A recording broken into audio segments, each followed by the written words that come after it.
Swiggy वाले 15 minute में आ जाते हैं, ब्लिंकिट वाले 15 मिनट में आ जाएंगे, पुलिस को आने में 30 मिनट क्यों लग जाता है? सर यूपी पुलिस 3 मिनट में भी आती है सर। हैं? हाँ सर। कि एनआईटी छोड़ करके पुलिस को ज्वाइन करना अपने आप में कितना बड़ा डिसीजन रहा होगा। यूपी पुलिस में 2 विषय ऐसे होते हैं, मूल विधि और संविधान। तो इसकी तैयारी आपने, मैथ्स की स्ट्रेटजी के लिए आपका क्या राय है?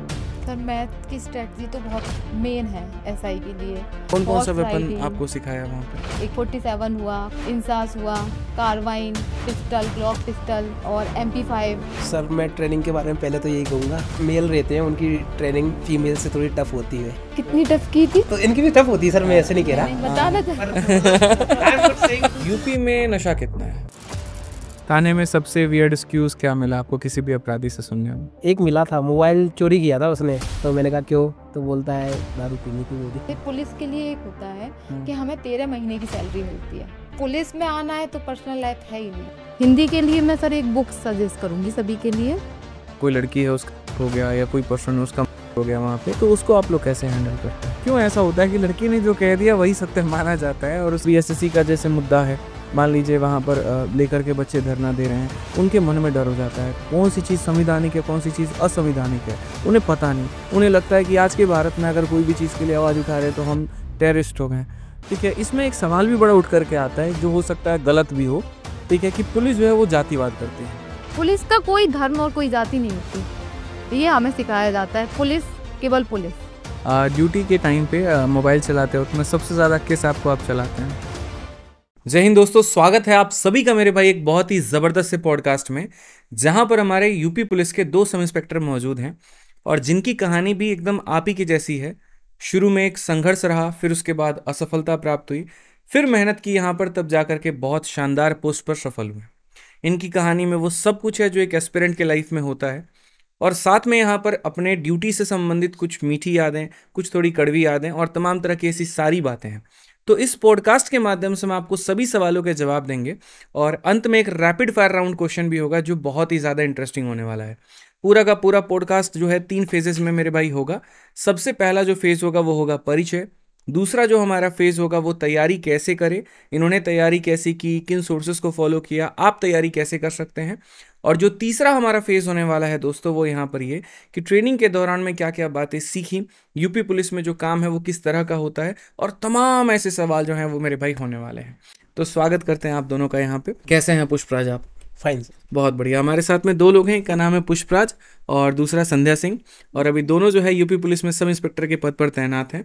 तो एक बार तहे दिल से हमारे पूरे ऑडियंस की तरफ से आप सभी का स्वागत है यहाँ पे। Thank you. ठीक है, थोड़ा मैं आपको बता दूं यहाँ पर कि जो दोनों हैं वो भाई बहन हैं, कज़न हैं। और संध्या मैम की अगर हम बात करें यहाँ पर, तो ये 4 भाई बहन हैं और चारों के चारों जो है यूपी पुलिस में तैनात हैं। मतलब 2 सब इंस्पेक्टर के पद पे हैं, दोनों बहनें, और दोनों जो भाई है वो कांस्टेबल के पद पर हैं, जो पिछली बहाली निकली हुई थी। तो पूरा का पूरा परिवार जो रहा है वो वर्दी वाला परिवार है। ठीक है, बहुत मज़ा आने वाला है इस पॉडकास्ट में, मैं आपको बताऊं। तो थोड़ा आप अपने बारे में बताइए, परिचय दीजिए कि आप कहाँ से हैं और क्या आपका मतलब परिवेश रहा है बचपन में, पूरा एजुकेशनल बैकग्राउंड। मैं सर बेसिकली मध्य प्रदेश से बिलोंग करता हूँ। तो बेसिक एजुकेशन मेरा जो रहा वो केंद्रीय विद्यालय रहा स्टार्टिंग में, फिर उसके बाद जवाहर नवोदय विद्यालय JNV जो हर डिस्ट्रिक्ट में है वहाँ पढ़ा मैं। फिर उसके बाद मैं ये JEE वगैरह की तैयारी के राउंड में चला गया। अच्छा। वहाँ से JEE से मुझे NIT सूरत में मिला, फिर NIT सूरत से मैंने पढ़ाई करी। फिर NIT सूरत के बाद प्लेसमेंट हुआ था, लेकिन घर वालों का थोड़ा गवर्नमेंट की तरफ झुकाव था कि गवर्नमेंट का करना है ऐसे वैसे, तो फिर प्लेसमेंट छोड़ दिया। फिर उसके बाद तैयारी में लगे, 1.5 साल की लगभग तैयारी की। ये वैकेंसी आई थी, और भी तैयारियां कर रहे थे साथ ही साथ। जैसे होता है कि इसमें नहीं तो कहीं ना कहीं गवर्नमेंट का तो थोड़ा रहता ही है ना, कि कोई जो भर्ती आ रही है सब में देते चलो, जहाँ हो जाएगा वहाँ देखा जाएगा। तो फिर इसमें हो गया, इसमें टाइम से ज्वाइनिंग आ गई और जब से फिर यूपी के आ गए। इसमें थोड़ा मैं आप लोगों को बता दूं, हमारे पुष्पराज पुष्पराज है, बट मैं पुष्पराज ही बोलूँगा पूरे पॉडकास्ट में, आपको चलेगा? जैसा सर आप ठीक है। तो भाई का जो हमारा रैंक रहा वो ऑल इंडिया रैंक 13 था, am I करेक्ट? जी सर। ठीक है, और आप समझ सकते हैं यहाँ पर कि NIT छोड़ करके पुलिस को ज्वाइन करना अपने आप में कितना बड़ा डिसीजन रहा होगा।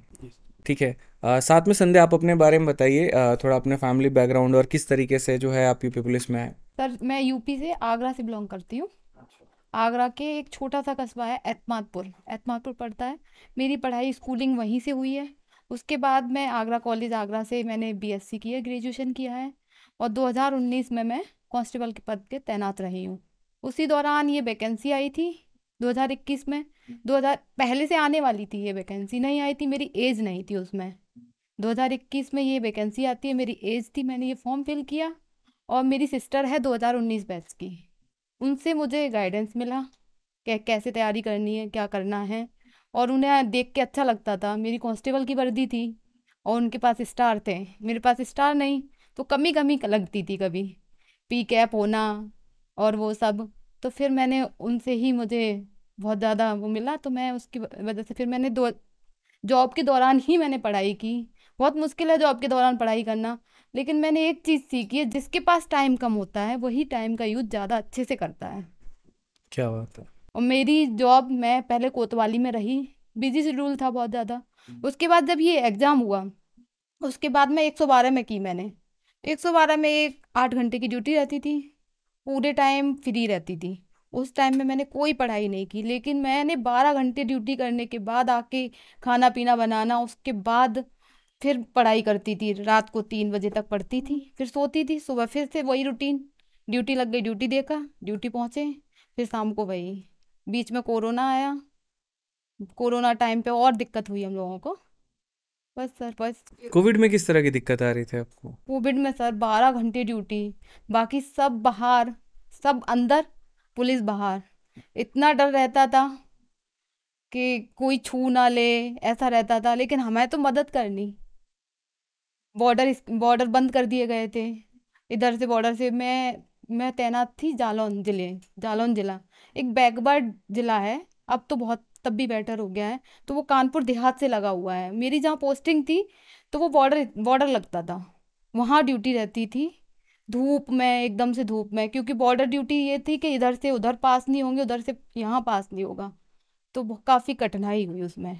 मतलब हम अक्सर पुलिस की वर्दी देखते हैं, लेकिन उस वर्दी के पीछे भी एक इंसान है जो हमारी तरह है, जो हमारी तरह स्वस्थ और सुरक्षित रहना चाहता है, लेकिन अपनी सुरक्षा छोड़ते हुए भी लोगों के बारे में सोचना होता है। और ये अपने आप में एक बहुत बड़ी बात है। कई बार लोग इस बात को समझ नहीं पाते, लेकिन आज आप कैमरे के सामने वो कोविड का डर भी देख सकते हैं कि अपनी सुरक्षा भी कितनी ज़रूरी थी। हमारे पीछे भी कई जिंदगियां जो है वो निर्भर होती थी, सोचना पड़ता था दूसरों के साथ साथ अपने बारे में भी। लेकिन आपने देश हित को आगे रखा, लोगों को आगे रखा। हमारी तरफ से इसके लिए सैल्यूट है आप लोगों को। Thank you. बहुत शानदार। तो थोड़ा आप अपने तैयारी के बारे में बताइए पुष्पराज, की कैसे तैयारी की आपने, और कब जो है कितने टाइम के अंदर में आपका सिलेक्शन हुआ, क्या क्या स्ट्रेटजी थी आपकी? बेसिकली सर मैं तैयारी तो गवर्नमेंट जॉब की कर ही रहा था, MPPCS की तैयारी कर रहा था। MPPCS की। अच्छा। MPPCS में मैंने इंटरव्यू दिए हैं 2, छत्तीसगढ़ PCS में भी इंटरव्यू दिए हैं, और फिर ये वैकेंसी आई। MP में जब मैं तैयारी कर रहा था तो थोड़ा बैड लक बोलेंगे या कुछ भी बोल सकते हैं, थोड़ा वैकेंसीज जो थी बहुत लंबा खिंच जाती थी, वैकेंसी की जो साइकिल थी 2-3 साल तक। लेकिन यूपी की वैकेंसी आई तो फिर कोइंसिडेंटली थोड़ा सा मेरा मैथ्स और रीजनिंग सही था पहले से। फिर मैंने यूट्यूब पे सोर्सेज देखे, यूट्यूब पे थोड़ी बहुत फिर तैयारी करना चालू करी। कुछ टॉपिक्स जो जहाँ से अच्छा लगता था वहाँ से पढ़ता था। आपके भी कुछ टॉपिक्स अच्छे लगे तो वहाँ से फिर मैंने वहाँ से पढ़ाई करना चालू करी। और फिर उसके बाद अगर देखा जाए तो मैथ्स रीजनिंग ऐसे कवर किया। जीके की मेरी तैयारी पहले से थी क्योंकि मैं PCS की तैयारी कर रहा था, तो आधी सी तैयारी थी। फिर एग्ज़ाम स्पेसिफिक इसमें आए, और हिंदी की तैयारी के लिए मैंने ऑनलाइन सोर्सेज यूज़ करे, जो यूट्यूब पे अच्छी प्लेलिस्ट मुझे मिलती गई, उससे मैं करता गया और थोड़े थोड़े नोट्स बनाए, थोड़े थोड़े प्लेलिस्ट से करे, ऐसे तैयारी कर। इसमें जैसे यूपी पुलिस में 2 विषय ऐसे होते हैं, मूल विधि और संविधान, और इनका सबसे अहम रोल हो जाता है क्योंकि बाकी ऐसी परीक्षाओं में ये पेपर पूछे नहीं जाते, तो जनरली लोग प्रिपेयर नहीं करते हैं। तो इसकी तैयारी आपने कैसे की? मेरा जो प्राइम सोर्स था वो था ऑनलाइन यूट्यूब। तो मूल विधि संविधान के लिए मैंने सबसे जो अच्छे उस टाइम जो लेक्चर्स मुझे लगे, और अच्छा लेक्चर ये नहीं होता कि उसके बहुत ज़्यादा व्यूज़ हों या फिर सब लोग उसको देख रहे हैं, सब लोग रिकमेंड कर रहे हैं। हमारा भी एक पेस होता है, जैसे जिस पेस से हमें समझ में आता है, जिस टीचर की लैंग्वेज हमें अच्छी लगती है। तो जो मुझे अच्छे लगे मैंने 2-3 ऑनलाइन सोर्सेज सिलेक्ट किए, उनसे मैंने पर्टिकुलर नोट्स बनाए। कुछ नाम आप रेकमेंड कर सकते हैं बच्चों को? सो सर ऑनलाइन के लिए तो मूल विधि संविधान वगैरह के लिए मैंने विवेक सर से कुछ देखा था टॉपिक्स, और कुछ RW में एक सर थे उनसे देखा था। तो वहाँ से मैंने दोनों के टॉपिक्स देख करके उनसे टॉपिक वाइज थोड़े थोड़े नोट्स बनाए, और जो संविधान है वो तो पीसीएस में तैयारी करता था तो पहले पढ़ाई था, वो वाला भाग जो ज़्यादा स्ट्रांग था आपका। वो पहले से ही काफ़ी ठीक ठाक था मतलब। और फिर देख लिया क्योंकि जो पीसीएस का है वहाँ पर थोड़ा रिटर्न का रहता है, यहाँ पर थोड़ा ऑब्जेक्टिव के हिसाब से करना था, तो वो तैयारी करी। और मूल विधि वगैरह में भी ऐसे टॉपिक वाइज नोट्स बनाता गया। उसमें क्या है, जो इम्पोर्टेंट आर्टिकल्स है, अगर हम जैसे मूल विधि में देखें, जैसे जो हमारे जो एक्ट्स है सीआरपीसी वगैरह आईपीसी उस समय चलते थे, अब तो बदल गए हैं, बीएनएस वगैरह ये सब जो हो गए हैं, तो उस समय जो चलते थे तो हम अगर देखने जाएंगे 500 सेक्शंस, अगर 500 सेक्शन देखने जाओगे तो 500 सेक्शन तो किसी को याद नहीं हो सकते।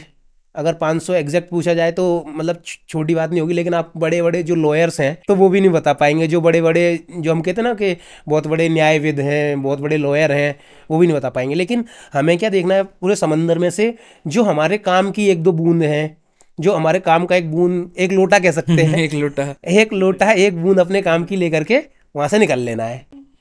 तो बस वही किया मैंने, जो हमारे काम के जो बूंद थी, लोटा था, उसको भरा, मतलब मेन आर्टिकल याद किए। अगर हमारे सपोज मूल विधि से मैं फॉर एग्जांपल जस्ट बोल रहा हूँ 15 आ रहे हैं, तो 15 में से भाई 13 हो जाए, एक दो तो किसी के भी नहीं होने, और मेरे हो गए कोइंसिडेंटली, ऊपर वाले की कृपा से तो कोई बात नहीं है, मतलब 12-13 भी हो जाएंगे तो आई एम गुड। तो उसी सिद्धांत को देखते हुए मैंने करा और ऐसे ये टॉपिक्स कवर कर। बहुत शानदार। संध्या, आपकी तैयारी कैसी रही है? आप थोड़ा अपनी तैयारी के बारे में बताएं। सर मैं 2019 से कांस्टेबल के पद पर थी तैनात, तो मैं ऑफलाइन तो नहीं कर सकती थी, ऑनलाइन ही मैंने की।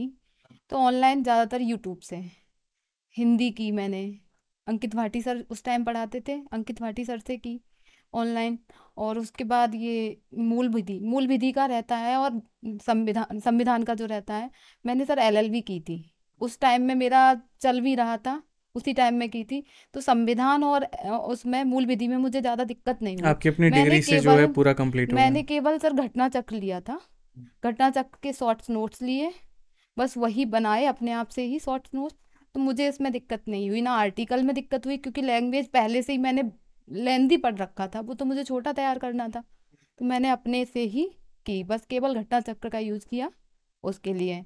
और मैथ के लिए मेरा भाई एसएससी सीजीएल के लिए कर रहा था, तो आपकी क्लास रखी थी उसने, तो मैं उसमें से थोड़ा देख लेती थी, उससे मुझे हेल्प मिली काफ़ी। बाकी मैं प्रैक्टिस सेट यूज करती थी, सबसे ज़्यादा प्रैक्टिस सेट रखती थी। जो प्रैक्टिस सेट से क्वेश्चंस नहीं आते थे वो मैं पूछ लेती थी अपने भाई या बहन से, मेरी सिस्टर भी थी। तो ऐसे करके हिंदी के लिए मैं सर एक बुक सजेस्ट करूँगी सभी के लिए। मैंने बुक आदित्य पब्लिकेशन भी पढ़ी है, हरदेव भारी भी पढ़ी है, हिंदी के लिए काफ़ी बुक्स ये फेमस हैं। लेकिन एक वनडे एग्ज़ाम हो जैसे, तो उसके लिए एक यूनिवर्सल बुक आती है, आप उसको पढ़ सकते हैं, टॉपिक क्लियर करिए। यूनिवर्सल किसकी? यूनिवर्सल बुक है, नाम ही है। हिंदी की बुक यूनिवर्सल के नाम से आती है, आप उसको पढ़ो, सबसे बेस्ट वो है। आप टॉपिक क्लियर करो, यूट्यूब से करो, आप क्लास ले रखी है उससे करो, लेकिन बुक की ज़रूरत फिर भी पड़ती है हमें प्रैक्टिस सेट के लिए। तो उसमें क्वेश्चंस भी हैं, चैप्टर वाइज क्वेश्चंस भी हैं, और पढ़ सकते हैं आप। चलिए, एक छोटा सा मेरा सवाल है कि आज के समय फिर से वैकेंसी आने वाली है अभी, यूपी पुलिस का देखा आपने, और दरोगा को लेकर के लोग काफ़ी ज़्यादा एक्साइटेड हो गए हैं जब से ये वैकेंसी आया हुआ है कि इस बार वापस से लोगों की, क्योंकि इसमें दो लोगों का उम्मीद जाग जाता है। एक तो फ्रेशर है जिसके पास में नौकरी नहीं है, और दूसरा जो कांस्टेबल के पद पर तैनात है, जैसे आप जब थे वहाँ, जी सर। ठीक है, तो एक ऐसा लगता है यार यही मौका है, फोड़ते हैं, दरोगा बनते हैं, सितारे लगाते हैं। तो अब इस मौके में, चूंकि गणित मेरा विषय है वहाँ पर, तो गणित की तैयारी बच्चा कैसे करे, ठीक है, तैयारी कैसे करे, पढ़ाई कैसे करे, प्रैक्टिस कैसे कैसे, उसके बारे में आपका क्या सजेशन है? सर जो जॉब वाले हैं उसके लिए तो मेरी बहन बता देगी अच्छे से कि क्या है, क्योंकि इन्होंने वो चीज़ फेस करी है। हाँ। लेकिन एज ए फ्रेशर के लिए मैं बोलूँगा, तो सर फ्रेशर में क्या है कि सबसे पहले तो हम जो चीज़ देने वाले हैं एग्ज़ाम, उसका सिलेबस देखें, उस सिलेबस को देखो, उस सिलेबस के हिसाब से कोई अच्छा सा बैच पकड़ लो, या फिर बैच के साथ साथ एक बुक भी ले लो जो आपको समझ में आए। जैसे आपकी बुक भी अभी अभी आई है, मतलब काफ़ी जो मैं देख रहा हूँ यूपी में, मेरे आसपास भी लोग चर्चा कर रहे हैं कि सर ने निकाली है बुक, तो उसका काफ़ी अच्छा हाइप है। तो वहाँ से देख करके और बिल्कुल टॉपिक वाइज सिलेबस को देखते हुए एक बार पहले पूरा अपना सिलेबस ख़त्म कर लो। सिलेबस खत्म करने के बाद फिर आपको मतलब सिलेबस जब आप टॉपिक मतलब एक चैप्टर पढ़ो, फिर एक चैप्टर प्रैक्टिस करो वहाँ हाँ पे, मतलब और फ्लो के साथ में एकदम चलते जाओ कि छोड़ना कुछ भी नहीं है। जी सर, मतलब मैथ्स तो जैसे टॉपिक अपने कवर किया, उसकी क्वेश्चंस लगाए, फिर अगला टॉपिक, फिर क्वेश्चंस, वही प्रैक्टिस, ऐसे करके हमने पूरा सिलेबस धीरे धीरे खत्म कर लेना है। फिर उसके बाद जो आगे के स्टेप है मॉक टेस्ट एंड ऑल, उस पर धीरे धीरे जाए। मैथ्स की स्ट्रेटजी के लिए आपका क्या राय है? सर मैथ की स्ट्रेटजी तो बहुत मेन है एसआई के लिए, क्योंकि ये कट ऑफ जैसे हमारा नंबर हुआ, नंबर सबसे ऊपर बढ़ाती है। जैसे मेरे 36 या 38 थे, मुझे इतना याद नहीं है, और उसी की वजह से मैं यहाँ बैठी हूँ आज। मैथ बहुत ज़रूरी है पढ़ा इसमें। तो मैथ जो किया था, मैं जैसे क्यूब हुए, स्क्वायर हुए, पहले बच्चे को वो याद हो जाते हैं ना, तो उससे कम दिक्कत आती है। परसेंटेज हुआ, जैसे 25% है, उसका 1/4 होता है। ये चीज़ें बच्चों को एक जैसे नोट्स बना के चिपका लेनी चाहिए अपनी, जहाँ पढ़ रहे हैं टेबल के पास। तो उससे ये है टाइम की बचत होती है। जैसे हमने एग्जाम दिया था, पेपर टफ नहीं था हमारा इतना, लेकिन 17 का लेंदी। पेपर खतरनाक था, उसका डर जी भी लगा सर, हुआ था दिमाग जी सर, में। लेकिन हमारे में क्या था, कैलकुलेशन बहुत थी। जैसे नॉर्मली जो क्वेश्चन आता है, वो डिजिट बहुत ज़्यादा थी कि हम सॉल्व नहीं कर सकते। 264 का पहाड़ा कौन याद करेगा सर, टेबल नहीं याद कर पाएगा कोई। तो उससे ये था, इसी वजह से ये चीज़ याद होना ज़रूरी है। जैसे स्क्वायर हुआ, क्यूब हुआ, मैंने तो यही किया, स्क्वायर याद किया, क्यूब याद किया, और परसेंटेज मैंने रट लिए थे, परसेंटेज रट लिए। मैथ मेरा सब्जेक्ट रहा है, लेकिन फिर भी मैंने ऐसा किया। और जैसे मैंने अपने कमरे में ऐसे करके लगा रखा था, जैसे ये वाला है सर, वॉल्यूम वगैरह के जो क्वेश्चन आते आयतन हैं, के ऊपर सवाल जो आयतन होता है, घन हुआ, इनके इनका भी मुझे याद था कि इसका आंसर ये होगा। क्योंकि पढ़ाई तो सब करते हैं, मोस्टली पढ़ाई मैथ भी सभी करते हैं, सॉल्व सब कर सकते हैं, लेकिन एक टाइम पीरियड में हम कितनी जल्दी सॉल्व कर सकते हैं, वो बहुत जरूरी वो बहुत ज़रूरी है सर। तो इसके लिए पहले तो आप सिलेबस देखिए, उसके बाद आप सिलेबस देखने के बाद सिलेबस की करिए, पहले सिलेबस करिए, फिर उसके बाद प्रैक्टिस सेट। जैसे हमने एक सब्जेक्ट खत्म, एक टॉपिक हमने ख़त्म कर दिया, एक टॉपिक अगर ख़त्म कर दिया, तो उसका हमें प्रैक्टिस सेट से क्वेश्चन देख लेंगे हम उसमें से, या हम एक बुक, आपने जो बुक निकाली है उसमें से देख सकते हैं, एक बुक कर लिया क्वेश्चन, जो क्वेश्चन नहीं आया, डाउट डाउट में रहा, उसको सर हेल्प ले सकते हैं किसी से। ऑफलाइन पढ़ रहे हैं तो अलग बात है, ऑनलाइन पढ़ रहे हैं तब भी आपसे पढ़ रहे हैं, तो आपसे पूछ सकते हैं कि सर ऐसे ऐसे आपकी बुक में ये क्वेश्चन है और ऐसे डाउट है इसमें, तो ऐसे कर सकते हैं। मैथ लेकिन बहुत ज़रूरी है, मैथ का टाइम पीरियड, प्रैक्टिस बहुत इंपॉर्टेंट है। प्रैक्टिस बहुत इंपॉर्टेंट है, और टाइम पीरियड में निकालना सर, कम से कम टाइम में हम कैसे कर सकते हैं सॉल्व उसको। देखिए, ये बहुत बड़ी बात इन्होंने लास्ट वाली लाइन कही कि कम से कम समय के अंदर में कैसे बनाएं, लेकिन वहाँ तक पहुँचने के लिए भी सबसे पहले आपको कंसेप्ट बिल्डिंग करना होगा। मैं अगर समराइज करूँ पूरे मैथ्स की तैयारी को लेकर के, तो सबसे पहला कदम होता है आपको अपनी पढ़ाई करना, और पढ़ाई एक बहुत ही अच्छे सोर्स के साथ में करें जहाँ शुरू से ऐसे कंसेप्ट हो जो टाइम बचाने वाले हो, ना कि टाइम लगाने वाले हों। जो सवाल 1 मिनट का है तो उससे कम में बनना चाहिए, ज़्यादा में नहीं। आज के समय कंपटीशन बहुत गला काट कंपटीशन है, और साथ में यूपीएसआई की वैकेंसी आई है, तो सीजीएल के भी काफ़ी बच्चे इसमें अप्लाई करेंगे। अब आप ही देखिए, स्टेट पीसीएस की तैयारी कर रहे थे लेकिन आप इसमें आ गए। तो ऐसे बहुत ऐसे बच्चे होते हैं जो जंप करते हैं, ठीक है, वो एक एज लेकर के जाते हैं। तो ऐसे केस में आपको बिल्कुल जीरो से लेकर के हीरो लेवल तक वाली तैयारी करनी है, और इसके लिए मैं यूट्यूब पर भी पढ़ा रहा हूँ, एप्लीकेशन पर भी आप लोगों के लिए यूपीएसआई का बैच लेकर के आऊँ, तो वहाँ से आप बढ़िया से अपनी मतलब जो तैयारी है वो कर सकते हैं। और प्रैक्टिस के लिए तो आपकी वन स्टॉप यूपीएसआई वाली जो बुक है वो बेस्ट है, वहाँ से आप अपनी प्रैक्टिस करो, कहीं पर कोई कसर नहीं आएगी। अपने खुद के नोट्स बनाओ, नोट्स बना करके प्रॉपर वे में उसको रिवाइज करते जाओ। कैलकुलेशंस के ऊपर में डेली 10 से 15 मिनट काम करो, जैसे कि स्क्वायर हो गया, क्यूब हो गया, सारी चीज़ें हो गई, और आपको कुछ महीनों के अंदर में आपको अपने गणित में प्रभाव देखने को मिलेगा। हाँ, लेकिन कम से कम डेली का 2-2.5 घंटा ज़रूर देना है, इतना है। ये बहुत शानदार रहा। तो अब तैयारी का तो एक बहुत बढ़िया फेज़ रहा होगा आप लोगों का, वो सामने दिख रहा है कि कितनी मेहनत हुई है आप लोगों की। थोड़ी हम बातें अब ट्रेनिंग से संबंधित पूछते हैं, ठीक है, कि जिस दिन यूपीएसआई का रिजल्ट आया उसके बाद में अब हो गया कि चलो इंस्पेक्टर बन गए, तो ट्रेनिंग आप लोगों का कितने समय का था? सर 1 साल का, 1 साल का? 12 मंथ पूरा। 12 महीने? 12 महीने तक यूपीएसआई की ट्रेनिंग होती जी है? सर। मतलब ऐसा क्या ट्रेनिंग में सिखाते हैं कि 12 महीने का ट्रेनिंग करवा रहे हैं? सर फिजिकली, हाँ। और ये सब वेपन्स खोलना, कौन कौन सा हॉर्स वेपन राइडिंग, आपको सिखाया वहाँ पे?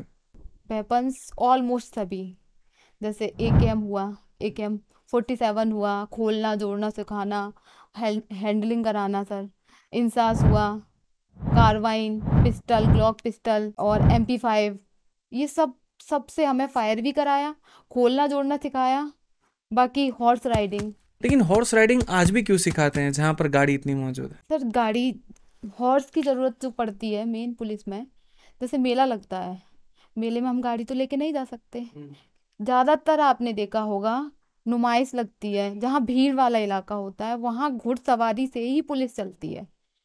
जैसे कुंभ हुआ, इस टाइम कुंभ में भी घुड़सवार पुलिस तैनात रही होगी, क्योंकि गाड़ी हम नहीं लेके जा सकते, लेकिन घुड़सवार पुलिस दूर तक जा सकती है, उसमें भीड़ में भी जा सकती है, नदी में, पहाड़ों हाँ। में, कहीं और पर जैसे भी। भीड़ को तितर उतर करना होता है, एक चीज होता है कि बल्बे में भी हमें सिखाया जाता है। बल्बे में जैसे 10 पार्टी होती है, उसमें एक घुड़सवार पुलिस भी होती है जो बलवा जो हो रहा है उसको तितर बितर करने के लिए। तो ये मेन है इसका कारण, तो घुड़सवारी इसलिए घुड़सवारी सिखाते हैं। सिखाई जाती और है। क्या क्या ट्रेनिंग में सिखाते हैं? तैराकी सिखाई सर, स्विमिंग, तैराकी सिखाई गई थी, है ये वेपन्स चलाना, और तो सर परेड होती है, तलवार के साथ चलना, उस तरीके से सर।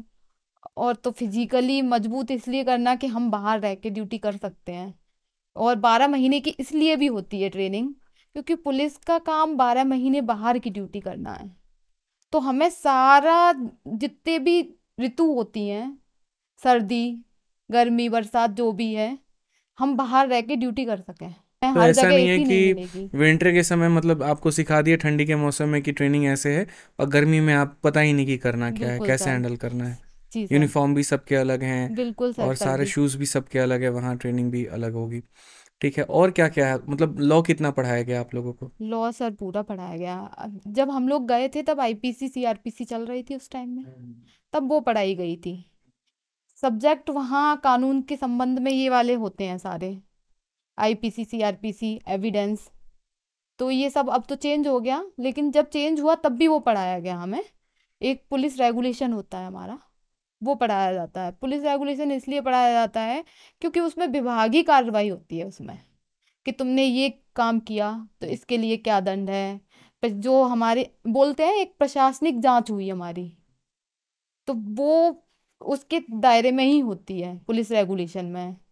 और फॉरेंसिक साइंस हुई कि कैसे हमें एविडेंस कलेक्ट करने हैं, क्या हुआ, ये वाला सब्जेक्ट होता है। तो ये बताइए, वहाँ पे इतने सारे वेपन्स की ट्रेनिंग दी गई, जी सर, लेकिन जो आप वेपन कैरी करते हो वो कौन सा होता है? पिस्टल होती है सर। पिस्टल होती है क्या? हाँ, ठीक है। थोड़ा आप बताइए ट्रेनिंग के बारे में यहाँ पर, ठीक है, कि किस तरह का ट्रेनिंग आपको मिला, और 12 महीने में ट्रेनिंग में आपने क्या क्या सीखा? सर मैं ट्रेनिंग के बारे में पहले तो यही कहूँगा कि मुझे लगता है मतलब थियोरेटिकली नहीं, प्रैक्टिकली जो मेल रहते हैं उनकी ट्रेनिंग फीमेल से थोड़ी टफ होती है। ये मैं पूछने भी वाला था, बट आपने बता दिया, चलो अच्छा है। कितनी टफ की थी? लड़कियों को थोड़ी नाजुकता, मतलब नाजुक समझ करके कम किया ऐसे जाता है। नाजुकता तो इनकी भी टफ होती है सर, मैं ऐसे नहीं कह नहीं, बताना था। रहा। They are better but we got the best training. Just kidding. पर सर थोड़ी सी टफ होती है क्योंकि जो मतलब मेल को किसी को भी डील करना होगा, फीमेल को डील करना होगा, तो मेल के साथ थोड़ा स्ट्रांगली डील किया जाता है। थोड़े जो हमारे ट्रेनर्स रहते हैं उसको आप मतलब ऑफ द रिकॉर्ड सब हाँ, चीज़ों में मतलब वो समझते हो। फीमेल एस्पिरेंट्स और उनको देख करके थोड़ा सॉफ्ट हो जाते हैं। चलो कोई नहीं, 50 की जगह 40 पुशअप मार लो है, लेकिन आप लोगों को 50 की जगह 49 मार दिया तो लंका लगा देंगे। हाँ सर, वैसे सर ऑनेस्टली स्पीकिंग मतलब ब्रैग तो नहीं करा, पर 50 मेरे से तो नहीं लगते, मैं 20 वाला हूँ। है ना सर। तो ट्रेनिंग सर ऐसी रहती है कि सुबह सबसे चैलेंजिंग यही होता है, जो मेरी बहन ने बोला कि 12 महीने की ट्रेनिंग इसलिए होती है कि आप वहाँ पर 12 महीने तक रहोगे। अब 12 महीने में सब त्योहार आ जाएंगे, होली, दिवाली, ईद, रमजान, नवरात्रा, जो भी जिस फेथ को मानता है सबके त्यौहार सब आ जाएंगे। तो सबसे पहले तो ये आदत डल जाएगी कि भाई 12 महीने में त्यौहार व्यार पे छुट्टी की उम्मीद मत रखना, ठीक है। ऐसा नहीं है कि छुट्टी नहीं होगी तो मज़े नहीं आएंगे। अच्छा, ट्रेनिंग में ज़्यादा छुट्टी मिलती है कि ड्यूटी में? ट्रेनिंग में तो बिल्कुल ही कम मिलती है। नहीं मिलती है। ट्रेनिंग में तो जो CL करके एक चीज़ होती है, जो प्रैक्टिकल छुट्टियाँ होती है ना CL करके, वो ट्रेनिंग में 12 महीने में सिर्फ 12 ले सकते हो आप। अरे, और उनकी कोशिश होती है कि यार तुम्हें समय दे रहे, सीखो तुम पूरा हाँ, पूरा समय दे के सीखो और एक चीज़ हैबिट में लाओ। क्योंकि जब आप स्टूडेंट हो तब आप मतलब एक अपने पेरेंट्स पे डिपेंडेंट हो, सब कुछ हो, तब आपसे वो हार्डनेस की उम्मीद नहीं रखी जाती। लेकिन आप जब जॉब में आ गए तो स्टूडेंट होने के नाते आपका कर्तव्य था सिर्फ और सिर्फ पढ़ाई, लेकिन जब आप जॉब में आ गए तो आपका कर्तव्य अपनी ड्यूटी के प्रति। अब उस ड्यूटी में आपके अंदर ये नहीं होना चाहिए कि मेरे जो पर्सनल चीज़ें हैं उनको मैं सबको 100% कंप्लीट रखूं। अगर 100% उनको कंप्लीट करोगे तो कहीं ना कहीं ड्यूटी में कॉम्प्रोमाइज़ होगा। तो ट्रेनिंग में और क्या क्या सीखने को मिला, क्या क्या सीख? ट्रेनिंग में जो यहाँ पर बातें हुई, ट्रेनिंग में मैं आपको ये जो जनरल बातें सीखने वाली वो तो ठीक है, मैं थोड़ा सा आपको शेड्यूल बता देता हूँ। ट्रेनिंग का जो ट्रेनिंग में अलग अलग मौसम में अलग अलग टाइम पे उठाते हैं, तो लगभग सुबह 5 बजे ऑन एन एवरेज रहता है उठने का, क्योंकि आपको 5:30 या 6 बजे मौसम पर डिपेंड करता है। गर्मियों में 5:30, सर्दियों में 6 के लगभग आपको ग्राउंड पे खड़े होना है तैयार होके। मतलब बावर्दी दुरुस्त एक टर्म चलती है हमारे उसमें पुलिस में, मतलब आपको पूरी वर्दी कंप्लीट करके अपनी राइफल वगैरह लेकर के, राइफल मतलब वेपन, ट्रेनिंग में पिस्टल ही मिलती है डेली जो प्रैक्टिस होती है उसके लिए क्या मिलता है, राइफल, जो बड़ी वाली पुराने ज़माने की थोड़ी सी होती है 303 वो मिलती है, 303 राइफल बोलते हैं उसको। ये तेज होता है लड़कियों का, उनको जो टर्म रहती है वो याद रहती है। मुझे बस ये याद था कि राइफल होती है, इनको बिल्कुल 303। तो वो राइफल मिलती है, उसको लेकर के सुबह सुबह 5:30-6 बजे पहुंच जाओगे शेविंग करके। हाँ वो तो कंप्लीट है, डेली शेविंग होनी है। यहाँ इतना हीरो मान लो दाढ़ी वाड़ी रखे, वहाँ कुछ नहीं चलेगा। हाँ सर वो तो नहीं चल पाएगा। ठीक है फिर। हाँ तो शेविंग वेविंग करके और डेली शेविंग होनी है। ऐसा मैंने सुना कि अगर ऐसे करने पर भी थोड़ा सा लगा कि बाल आया है तो फिर वहां पर कुछ ऐसा पनिशमेंट टाइप मिलता है, ऐसा है क्या? जी सर बिल्कुल। अच्छा। शेविंग डेली होती है और वो ये जरूर चेक करते हैं कि शेविंग वगैरह और ये सब, इसका भी एक इम्पोर्टेंस है। जब आप जॉब में आ जाओ तो पता चल जाएगा। शुरुआत में ऐसा लगता है कि क्यों ही चेक कर रहे हैं, लेकिन ये रेगुलराइज करता है पर्सन को। ठीक है फिर सुबह पहुंच गए वहाँ पर, फिर 2 से 2.5 घंटे तक आपका फिजिकल होता है, जिसमें आपकी ये वाली होगी, पीटीवी होगी, और फिर वापस से वेपन के साथ आपकी जो ड्रिल वगैरह होती है, जो मार्च वगैरह बोलते हैं वो। फिर उसके बाद आपका स्कूल रहता है, मतलब 2.5 घंटे के ब्रेक, 2.5 घंटे ट्रेनिंग के बाद आपको आधे या 1 घंटे का, पौने घंटे का ब्रेक मिलता है। उसमें आप सब कुछ नहा धो के और अपना थोड़ा नाश्ता जो मिलता है उसको करके स्कूल जाओ। कितने बजे? वो सर्दी गर्मियों के हिसाब से 9:30-10 के आसपास रहता है, वेरिएट करता रहता है। ठीक है। 9:30 से 10 के बीच में। 10 बजे से स्कूल जाओगे, फिर लगभग 4 घंटे स्कूल रहता है। स्कूलिंग मतलब पढ़ाया स्कूल मतलब हाँ, स्कूल जो आपको जो अभी जो मेरी बहन बता रही थी कि जो लॉ की ट्रेनिंग है, पुलिस रेगुलेशन है, इसके अलावा और भी जो जैसे दंगा नियंत्रण है, जो भी हमें एक्ट हैं, जो भी पढ़ाने से रिलेटेड है, वो सब लिखाई पढ़ाई उसमें हो जाएगी। अब एक चीज़ और अच्छी इंट्रोड्यूस करी है हमारी ट्रेनिंग में, या कंप्यूटर का इंपोर्टेंस बढ़ रहा है, तो कंप्यूटर के बारे में, ऑनलाइन फ्रॉड, साइबर और इस सब की भी पूरी ट्रेनिंग हो रही है अब। फिर ये स्कूल रहेगा, फिर स्कूल से आओगे, फिर 1-1.5 घंटे का ब्रेक है, फिर शाम को फिर से ट्रेनिंग है, और फिर शाम को फिर से काउंटिंग है। मतलब लगभग सुबह 5 बजे से आप होते हो ट्रेनिंग में शामिल, और लगभग शाम को 7:30-8 बजे तक आपकी ट्रेनिंग चलनी है, बिल्कुल टफ ये है। उसके बाद आप फ्री हो, 1-1.5 घंटा रेस्ट करके आप जो भी है, ये है डेली। फोन वोन मिलता है, जमा हो जाता है? नहीं, फोन मिलता है सर, चलाने का टाइम नहीं रहता। पर ट्रेनिंग के टाइम पे फ़ोन नहीं, मतलब ड्यूरिंग जो सुबह ट्रेनिंग चल रही है फिजिकल, उसमें फ़ोन नहीं ले जा सकते, स्कूल में फ़ोन नहीं ले जा सकते। जो आपका ब्रेक्स है, जो 1 घंटा 1.5 घंटा मैंने बीच बीच में बताया, और नाइट के टाइम पे आपका फ़ोन आपके पास है। उसके बाद में फिर अपना जब सो जाओ फिर सुबह उठना पड़ता है। हाँ। इस नौकरी में आए दिन कुछ ना कुछ अलग अलग तरह की घटनाएं होते रहती हैं। कभी साइबर फ्रॉड हो गया, कभी कुछ और हो गया जो इंसान ट्रेनिंग में नहीं सीख पाता, तो उसको आपको कैसे बताया जाता है, कैसे टैकल करना है? क्या उसके लिए भी अभी नौकरी के दौरान बीच बीच में ट्रेनिंग होते रहती है, या फिर जूम मीटिंग के माध्यम से जो है सुपर सीनियर्स जो होते हैं वो बताते हैं? वो किस तरीके से आपको गाइडेंस मिलती है? सर इसमें एक तो जो हमारी ट्रेनिंग के दौरान एक ट्रेनिंग होगी बेसिक, जब ट्रेनिंग से हम बाहर निकलते हैं तब हम सब इंस्पेक्टर एक जैसी ट्रेनिंग करके निकलते हैं ऑल ओवर यूपी में जहाँ भी होंगे। लेकिन उसके बाद हमें भी आपस में हल्का फुल्का कैटेगराइजेशन हो जाता है। जैसे कोई साइबर थाने पे चला गया, कोई नॉर्मल थाने पे है, डिफरेंट यूनिट्स है ना यूपी पुलिस की, बहुत सारी यूनिट्स हैं। तो जैसे हम नॉर्मल थाने पे, तो हमें वहाँ पे जो ट्रेनिंग मिली, और थोड़ी थोड़ी बीच में अगर कोई ऑनलाइन प्रोसीजर आ रहा है तो ऐसे मिल जाएगी। लेकिन जो प्रॉपर साइबर क्राइम में ही चले गए, अब हर जिले पे एक साइबर क्राइम थाना होता है और साइबर सेल भी होती है। तो जो लोग उससे जुड़े हुए हैं, जो सब इंस्पेक्टर्स या फिर पुलिस स्टाफ उसमें तैनात है, उनकी उसी रिगार्डिंग जो साइबर क्राइम है उस regarding proper time to time training होती है, जो भी ट्रेनिंग करवाते रहते हैं। ठीक है, थोड़ा स्पेशलाइजेशन हो जाता है। यूपी दरोगा की ट्रेनिंग यूपी में कहाँ पर होती है? सर मोस्टली पीटीएस है। हम लोगों की जो ट्रेनिंग हुई थी वो 11 सेंटर थे। और हर बार जो वैकेंसी आती है उनकी ट्रेनिंग वहीं पर होती है? जी सर। फिक्स है? फिक्स है, यूपी दरोगा की फिक्स है कि पीटीएस और पीटीसी में ही होगी। जगह जैसे कहाँ है?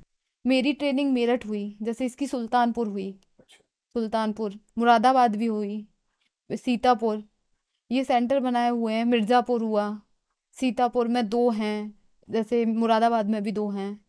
इनमें ही अकेडमी में ही होती है सर। मतलब अलग अलग अकेडमी है, सबको एक जगह पर ट्रेनिंग नहीं सबको दिया एक जाता जगह है? नहीं, जैसे लड़कियों का था हम लोगों का तो मुरादाबाद एक सेंटर था और मेरठ, मेरठ पीटीएस सेंटर।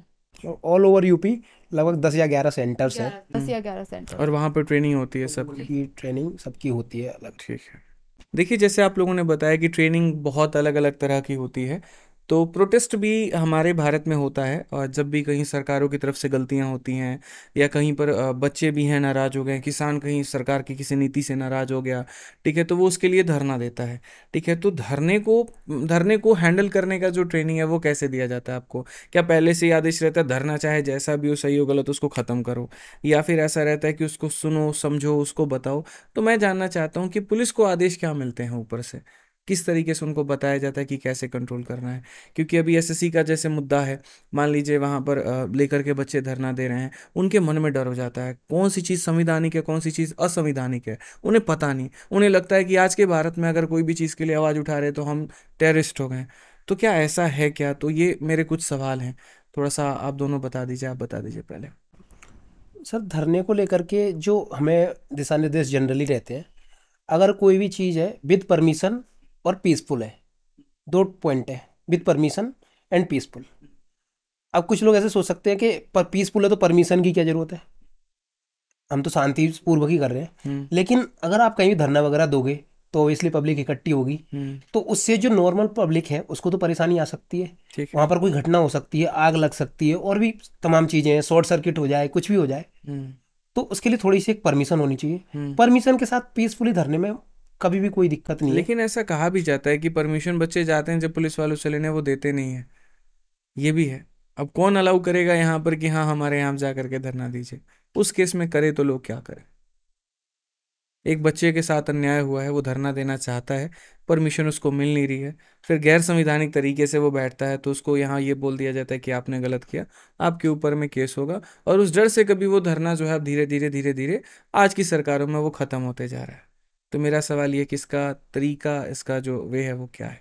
तो सर इसमें जैसे हम अभी सब इंस्पेक्टर हैं, जो धरने की परमिशन का डिसाइड करना होता है वो जनरली मजिस्ट्रेट लेवल पे होता है डिसीजन। अगर ऑब्वियसली एक जैसे स्टूडेंट जाएगा, तो जैसे कोई गवर्नमेंट ऑफिशियल है मजिस्ट्रेट लेवल पे है वो है, तो आज ये स्टूडेंट पहुंच गया, कल को कोई और जगह से स्टूडेंट आ गए, तो ऐसे वो शायद उनके लिए डिसीजन लेना टफ होता होगा कि हम किसको दें किसको ना दें। तो अगर किसी को धरना देना है तो वो प्रॉपर चैनल के थ्रू, शायद कोई एनजीओ या फिर कोई उनका जो गुट, जो भी उनका ग्रुप है वो यूनाइट होकर के एक जाए, अपनी बात सक्षम जो अधिकारी मजिस्ट्रेट लेवल पे होता है, मतलब एसडीएम डीएम, वो लोग जनरली परमिशन देते हैं, तो वहाँ तक अपनी बात प्रॉपर चैनल के थ्रू और अपने इशू को प्रॉपरली पहुँचाए। और उसके बाद जैसे ही वहाँ से परमिशन होती है, हमें जो पुलिस का जो जनरल काम है वो क्या है, जो भी परमिशन है, जो भी वहाँ पर सीन हो रहा है, जो भी वहाँ पर एक्टिविटी हो रही है, उसमें लॉ एंड ऑर्डर मेंटेन रहे, लॉ एंड ऑर्डर की सिचुएशन ना है। मैम आप बताइए लॉ एंड ऑर्डर की सही परिभाषा क्या है? क्योंकि ऐसा होता है कि धरने में आप माइक नहीं ले जा सकते, ठीक है, आप बहुत से, तो फिर बच्चा कहाँ तक चिल्लाएगा? माइक नहीं ले जाने का मतलब ही हो गया कि भीड़ जो है 50 से 100, 150, 200 तक रहेगी, क्योंकि एक इंसान के गले की आवाज़ एक लिमिट दूरी तक जाती है, तो वो धरना नहीं रहता, वो सीधा दिखता है वहाँ पर कि वो कंट्रोल्ड है। ठीक है, तो इसका क्या है सॉल्यूशन? क्या मतलब कैसे इसको मैनेज किया जाए, आप बताइए। सर ऐसा नहीं है कि माइक अलाउड नहीं है, माइक तो अलाउड है, लेकिन माइक, भीड़ अगर इकट्ठी है, भीड़ किस लिए इकट्ठी है, भीड़ उल्टा भी पड़ सकती है हम पे। जैसे अगर उनको माइक दे दिया तो माइक दे दिया, एक तो पब्लिक वालों को दिक्कत होगी, जिनको ग्रुप है उसको दिक्कत नहीं है, लेकिन आम जनता तो रहती है आसपास, उसको भी दिक्कत होगी माइक से। और जो हम लोगों के बीच में जैसे पुलिस है, पुलिस भी नहीं आपस में सुन पाएगी। अगर उग्र हो गई भीड़ तो कौन बचा पाएगा, हमारी जान के लिए भी पड़ जाएगी उसमें। हम भी अपना बचाव बेसिकली करेंगे। आप कोऑर्डिनेट भी नहीं कर पाओगे, सैटेलाइट फोन जो होता है उसमें भी वो क्लियर नहीं हो पाएगा हम लोगों को क्या एक इंस्ट्रक्शंस मिल रहे हैं क्या नहीं मिल रहे हम हैं। लोगों को दिया जाता है, उसको बोलते हैं सेट, बोलते हैं सेट लगाने के लिए। हम उससे भी आपस में नहीं कर सकते नहीं कर सकते, कम्युनिकेशन। फिर वहां पर जो फिर चीज वहां छोटे रूप में है वो बड़ा वो बड़ा रूप बड़ा ले रूप सकती ले है। लेगी। इसलिए माइक नहीं, बात रखनी है अपनी, बात अच्छे से रख सकते हैं। यूपी कांस्टेबल का एग्जाम हुआ था पिछली बार, उसमें रखी गई थी। इको गार्डन इको था, गार्डन उसमें में जो धरना हुआ गार्डन में था धरना जो हुआ था, तो गलत वहां भी हुआ था, गलत हुआ बच्चों था ने बात वहाँ, रखी अपनी और बात रखी वहाँ। 2017 का आप बोल रहे थे बार बार, 2017 में एसआई वाली वैकेंसी थी, उसमें भी हुआ था सर। वो दोबारा एग्जाम हुआ था, एक बार हो चुका था मेल वगैरह का, तो मेल जितने थे उन सब का हो चुका चुका था। मेरी सिस्टर का था तो वो लास्ट में था, 2 दिन में गर्ल्स के होने थे, तो वो नहीं हुआ क्योंकि उसमें धांधली हुई, क्या हुआ उस वजह से वहां तक बात गई कि बीच में ही एग्जाम रोकना पड़ा। बात रखने का तरीका होना चाहिए, जरूरी नहीं है हम माइक पे चिल्ला के ही रख सकते हैं बात। बात अपने सीनियर संवैधानिक तरीके से जाइए तो संवैधानिक सही है। तरीके से रखें, हम्म। अराजक तो नहीं आए उसमें, तो ज्यादा बेटर रहेगा। लेकिन कई बार एक बात बताऊं, जब धरना हो रहा होता है, स्पेशली मैं अगर अभी पटना में बीपीएससी का जो प्रोटेस्ट हुआ उसको लेकर के एक व्याख्या मैं आप लोगों को बताता हूँ। तो जो बच्चे धरना दे रहे होते हैं ना, तो जब पुलिस वाले उनको आते हैं, जब उनको समझाते हैं, तो वो बच्चे जो है वो पुलिस वालों को भी ये बोलते हैं, सर आप भी तो इन्हीं बहालियों से आगे बढ़े हो ना, आपको भी तो ये पता है कि हम जो काम जिस धरने पर बैठे हैं वो उचित है। अगर हम हाल फिलहाल एसएससी की ही धरने की बात करें, तो एक सब इंस्पेक्टर साहब आए, वो बताए कि नहीं ये मत करिए वो मत करिए। उन्होंने कहा सर आप भी तो इसी से पास होकर के गए और आपको पता है एसएससी में कितनी कमियां हैं, तो हम गलत क्या कर रहे हैं। तो बच्चों का एक बड़ा सेंटीमेंट हो जाता है पुलिस वालों के साथ में कि यार ये हमारे मतलब सीनियर हैं, हम इनके जूनियर हैं, इसी से पास आउट होकर के गए हैं। तो वो कभी वहाँ पर ऐसे लगता है ना कि सर आपको बेहतर पता है, तो वो सोचते हैं कि आप समझोगे, आप जानोगे, आप सपोर्ट करोगे। हालांकि पुलिस भी वहाँ पर अपनी जगह पर सही है, उसको पता है ठीक है हम समझ रहे हैं आपकी बातों को लेकर के, लेकिन हमारे लिए हमारे नियम, हमारी नौकरी, हमारे प्रोटोकॉल्स वो भी बहुत ज़रूरी है। तो ऐसे सिचुएशन में कैसे मैनेज करते हो आप? सर इसमें तो जैसे ये है, धरना भी देना है, लेकिन हमें ये भी देखना है कि जहाँ हम धरना दे रहे हैं वो सिटी, वो प्रदेश, वो सब अपना ही तो है। कहीं भी हम धरने देते देते या फिर कोई ऐसा प्रोटेस्ट करते करते हमारी जो लिमिट्स हैं, हमारी जो लिमिट्स हैं कि जिस जगह हम रह रहे हैं उस जगह को प्रोटेक्ट करना, उस जगह की सब चीज़ों को मेंटेन रखना हमारी तो जिम्मेदारी है। अब उसी जगह पर कुछ अलग जो लॉ एंड ऑर्डर को चैलेंज करने वाली अगर एक्टिविटी होने लगे जिससे उस जगह को डैमेज हो जाए, उस स्पेस को डैमेज हो जाए, तो फिर हम जो कहते हैं ना नेशन बिल्डिंग और ये सब बातें, तो अगर हम अपने धरने के लिए और इन सब चीज़ों को साइड में रख के सिर्फ हम अपनी चीज़ें देखते जाएंगे तो वहाँ तो बात ही बनेगी नहीं। हमें हमेशा एक बैलेंस देखना होगा। बैलेंस ये कि हमारी जो धरना है, धरना जो एक स्टूडेंट दे रहा है वो कोई शौक में नहीं दे रहा है, वो सिर्फ ये देख रहा है कि जो हमारी बात है वो उचित चैनल तक पहुंच जाए। सपोज एसएससी से रिलेटेड है तो चेयरमैन साहब के पास पहुंच जाए या फिर स्पेसिफिक मिनिस्टर तक पहुंच जाए, तो वहाँ तक पहुँचाने का हमें जरिया देखना है। उसमें धरना हो, सोशल मीडिया के माध्यम से हो, सोशल मीडिया पे जैसे मैं देखता भी हूँ कई बार, आप जैसे टीचर्स वगैरह तो कभी स्टूडेंट्स को जब भी प्रॉब्लम आई है तो अपने सोशल मीडिया के माध्यम से फुल सपोर्ट देते हैं। तो जैसे भी करके हमारी बात उचित चैनल तक पहुँच जाए, जरूरी नहीं है उसके लिए हमें कोई law and order challenging activity करनी पड़े।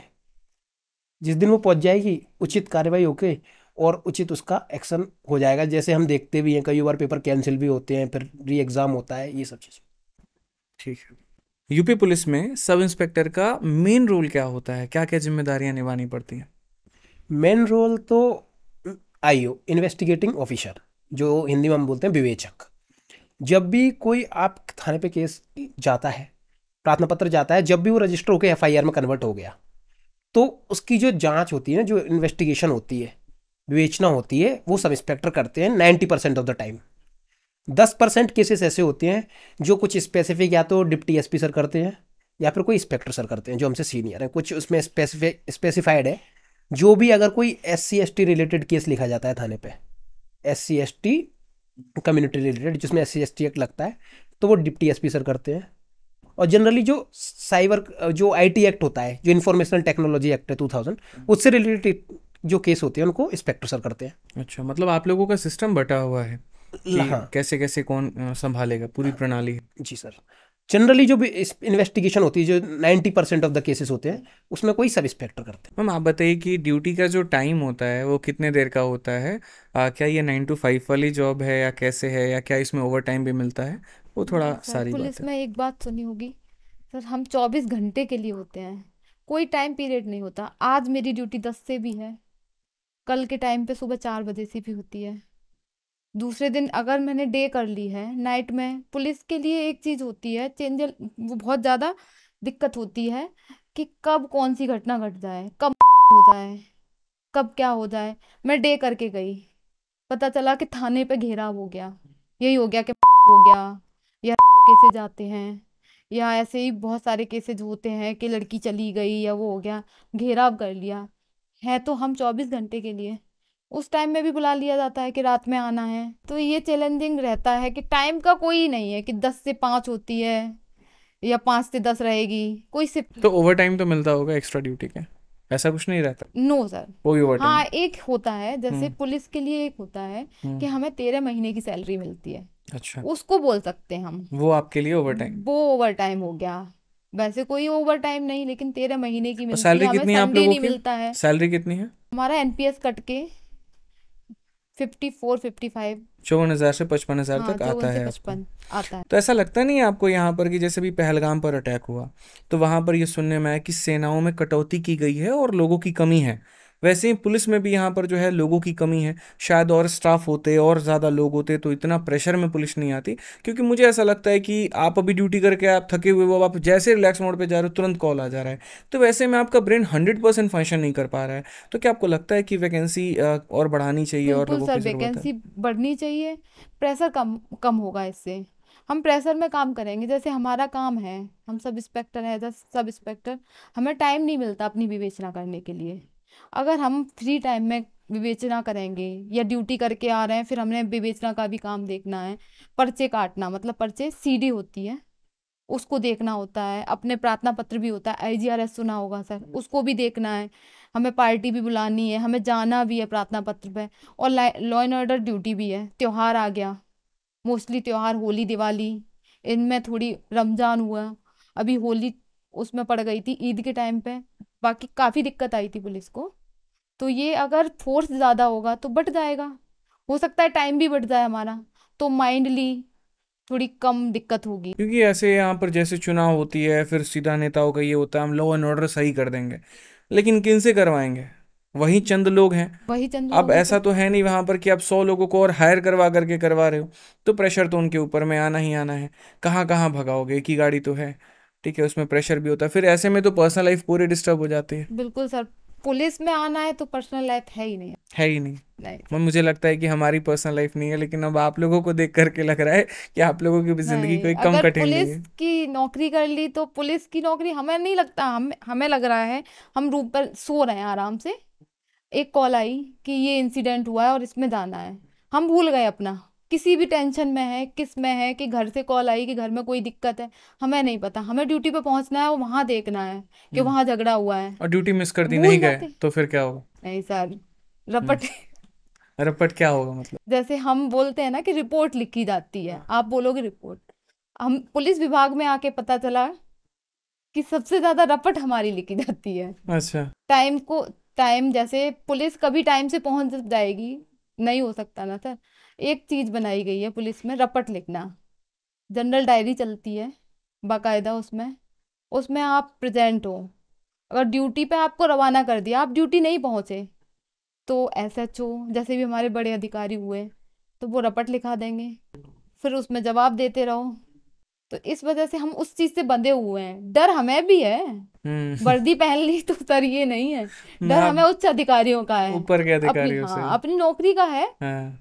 कि अगर रपट लिखी जाएगी या आगे कोई विभागीय जांच होती है उसमें हम दोषी पाए गए, इसलिए हम राइट टाइम चलते हैं। वैसे हमें ट्रेनिंग पे भी सिखाया जाता है कि हमें 52 सेकंड में वर्दी पहननी है, तभी पूरा टाइम हमको बिजी रखा जाता है। कभी कभी हमारे टाइम पे जब ट्रेनिंग हुई थी तो रात को बोलते हैं गणना होना, काउंटिंग होना, सभी की टोली वाइज काउंटिंग होती है, जैसे एक टोली में 27 लोग हुए तो उनकी सबकी काउंटिंग, जैसे 30 थी मेरे यहाँ, तो काउंटिंग होना, एकदम से सीटी बिसल बजा दी उन्होंने कि कि जाके चेंज करके आना है वर्दी पहन के, पहले पीटी पहन के आओ फिर चेंज करके। इसीलिए सिखाया जाता है कि हम टाइम से पहुंच सके, कि हम 2 मिनट में या 3 मिनट में अगर थाने के आसपास है तो हम थाने पहुंच जाएं।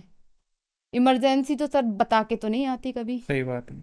जैसा आपने ड्यूटी में बताया कि इस बार होली और ईद जो है वो दोनों साथ में आ गए थे, जी सर। और इसको लेकर के सारे कैमरामैन, पुलिस, सबकी नज़र हो रही थी कहीं पर सर, कुछ जी हो सर। ना जाए।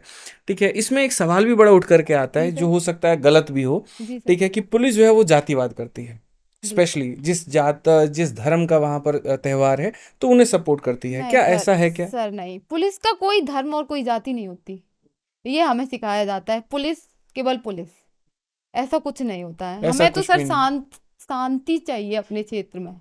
लेकिन जिन्हें अपनी रोटी सेकनी है तो वो इस नाम को भी वो बदनाम करने में लगे नाम पड़े। सर अलग है। अलग है। ठीक है। यूपी सब इंस्पेक्टर में प्रमोशन की प्रक्रिया क्या क्या होती है, और प्रमोशन होकर के कहाँ तक पहुंचा जा सकता है, किस पद तक?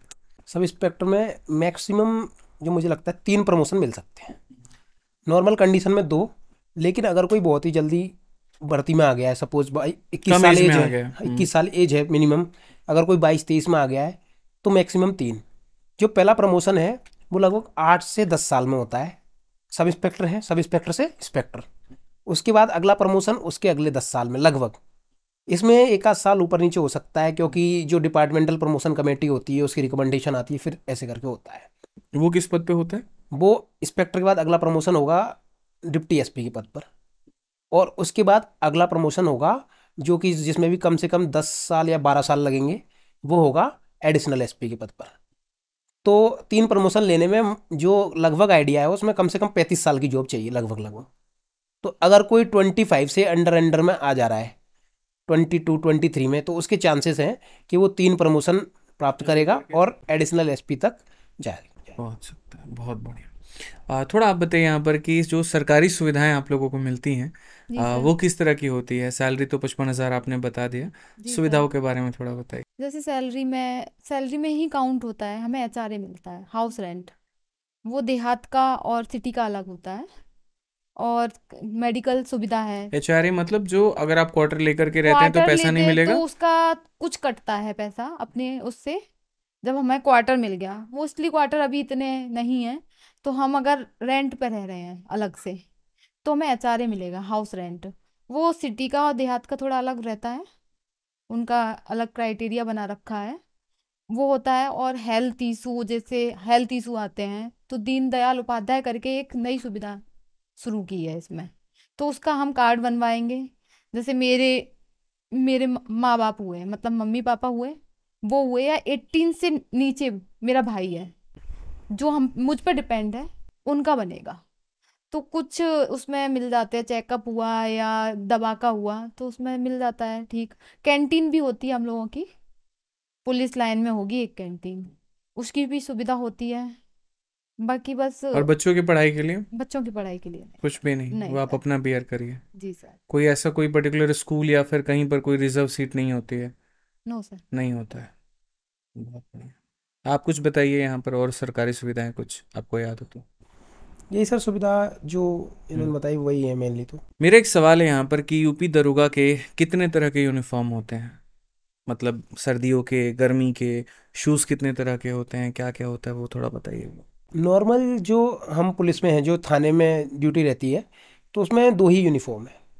एक जो गर्मी में यूनिफॉर्म पहना जाता है, जो कि अभी मैंने अभी पहन पहने रखा है, हैं, ठीक है। इसमें ऊपर जो हमारी जो शर्ट होती है और नीचे जो वर्दी की पैंट होती है, वो दोनों सेम कलर की रहती है और खाकी कलर रहता है। और एक जो वर्दी होती है वो सर्दियों में पहनी जाती है, जिसको गर्म वर्दी बोलते हैं। वो इसीलिए नहीं कि गर्मियों में पहनी जाती है, उसका रीज़न है वो वर्दी गर्म है, गर्म कपड़े टाइप की होती है। उसमें क्या होता है, पैंट और शर्ट दोनों अलग अलग कलर के होते हैं। पैंट तो उसमें लगभग ऐसे ही कलर का होता है, खाकी का, थोड़ा कपड़ा डिफरेंट होता है, लेकिन शर्ट उसमें थोड़ी जो डार्क वाली होती है हरी ना, हो जाती है, हरी सी जो दिखती है, हाँ। वो होती है। यही 2 है।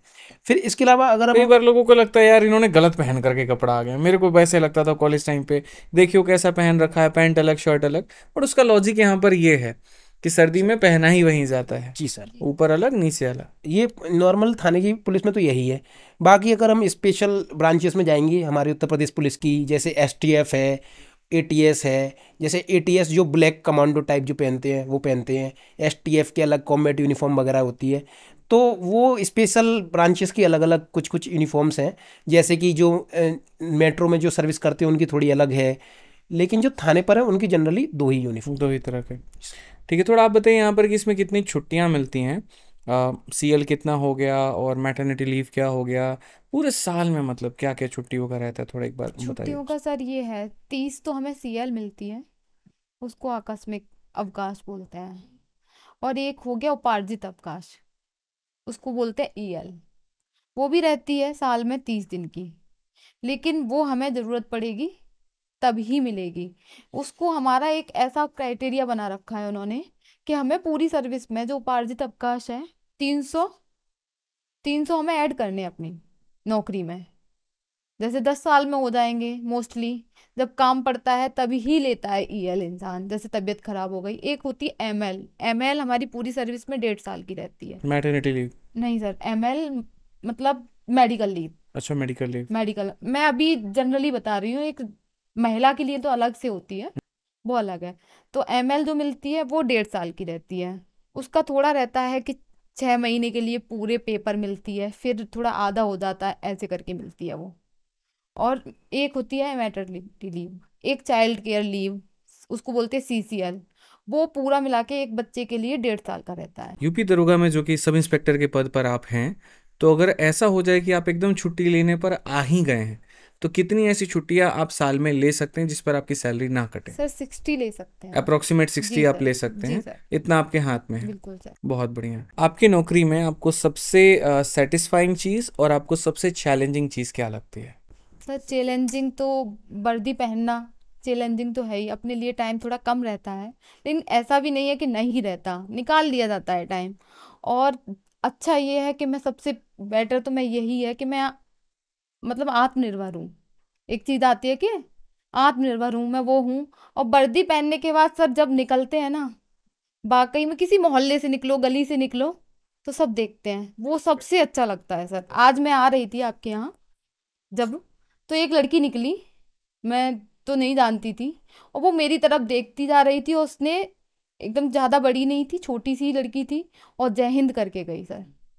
तो वो और सर्विस में नहीं हो सकता सर, मैं वर्दी पहने थी इसलिए मुझे पहचाना उसने, और वो जय हिंद करके गई। जैसे हम जाते हैं, बचपन में बच्चों को सिखाया जाता बच्चों है को कि सिखाया जाता है। ये हमारे नेशन के जो हैं मतलब प्रोटेक्टर हैं, जी हमें सर, बचा के रखते हैं, जी तो सर, जब भी रहे तो इनका सम्मान करो।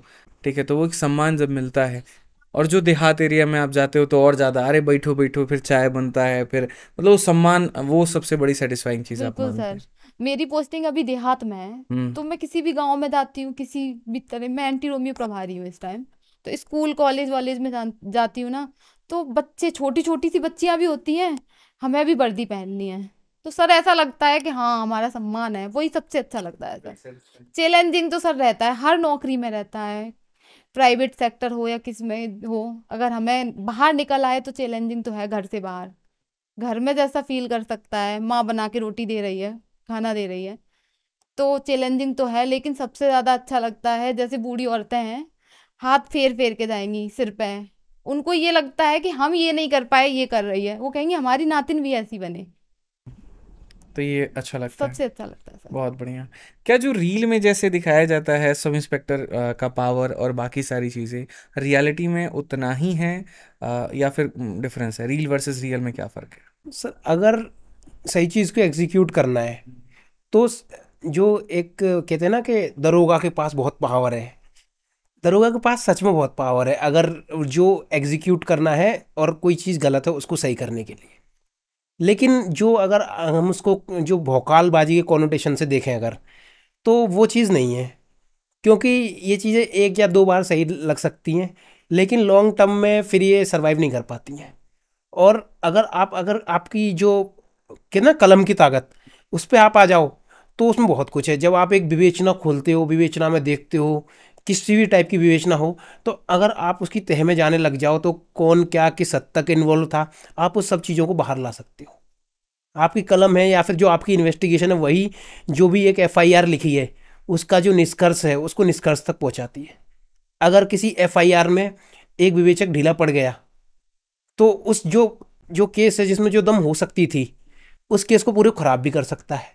और अगर एक विवेचक ने स्ट्रिक्टली और सब अपनी दिमाग और विवेक यूज करके उसको अंजाम दे दिया, तो उस केस को इतना कहते हैं ना कि वाटर टाइट केस, मतलब इतना टाइट सील पैक कर सकता है कि वो केस जो कोर्ट है, कोर्ट ऑफ लॉ है, उसमें जाके भी स्टैंड करे, और जो वास्तव में कोई कल्प्रिट है उसको वास्तव में उसके अंजाम तक, उसकी सजा तक। चाहे कल्पित कितना भी बड़ा और कितना भी छोटा व्यक्ति क्यों ना, जी कोई सर। फर्क नहीं पड़ता, अगर अगर आप ईमानदार हैं तो न्याय मिलेगा। सर, आपने अगर उन फैक्ट्स को ला करके अपनी विवेचना में ला करके और उन फैक्ट्स को ओपन कर दिया है, तो कहते हैं ना कि पढ़े लिखे को फारसी क्या, हाथ कंगन को आरसी क्या, ऐसा कुछ चलता है। जो चीज़ सामने हो ना, जो चीज़ सामने दिख रही हो, उसको छुपाया नहीं जा सकता, फिर वो चीज़ जाएगी।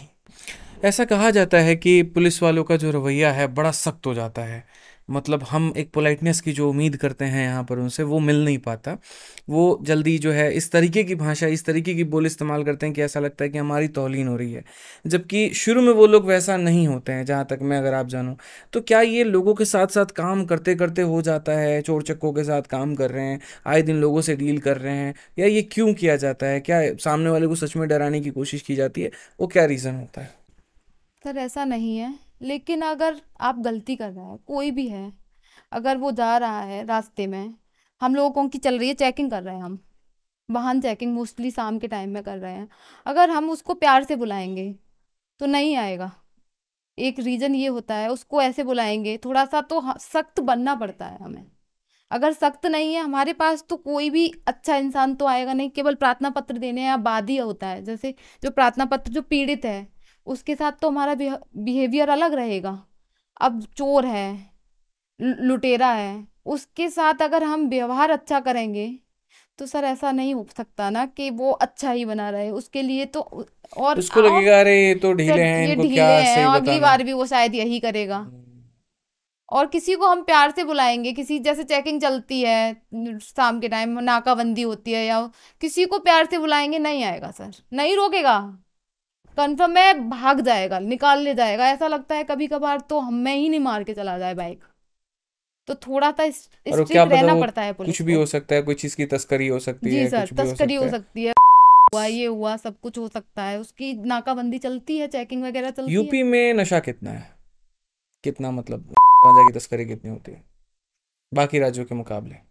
सर मैं अपना बताऊं ना तो मैंने आज तक कभी चेकिंग में नहीं देखा है। आपने नहीं पकड़ा है? नहीं नहीं, ये आप चीज़ें अपना बताइए। हाँ।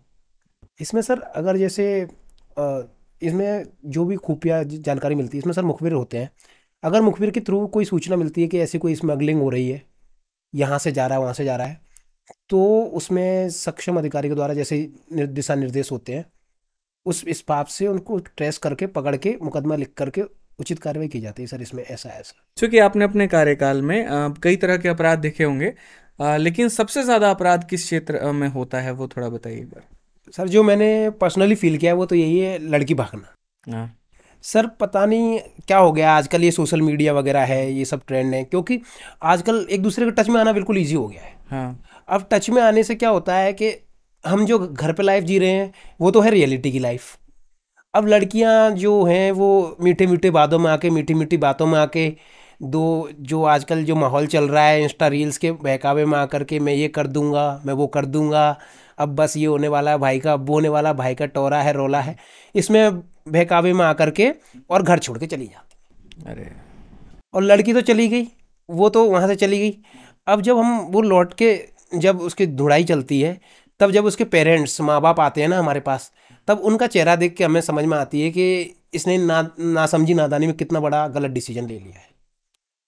और जब हम ढूंढने पर लगते हैं, तब कभी कितने भी दिन बाद जब लड़की लौट के मिलती है हमें, या फिर वो कभी बार तो खुद ही वापस आ जाती है, और जब वापस आके सुनाती है कि हम गए तो थे ये समझ समझ के, और हुआ हमारे साथ ये। अब उसमें उसके साथ कैसा भी फ्रॉड या गलत चीज़ हो सकती है। एक सर मैं अपना पर्सनल इंसिडेंट सुनाना चाहूँगा जो मैंने डील किया था सर। उसमें सर लड़कियां जो हैं वो घर से चली गई, और यहाँ से गई अपने घर से सोना चांदी और ऐसी चीज़ें भी ले गई। एक लड़की कोई ऐसा थी मतलब? हाँ, दो लड़कियां साथ में गई थी अच्छा सर। भाग तो गई? हाँ, भाग गई। उसमें सर ऐसा था, वो घर से सोना चांदी भी ले गई।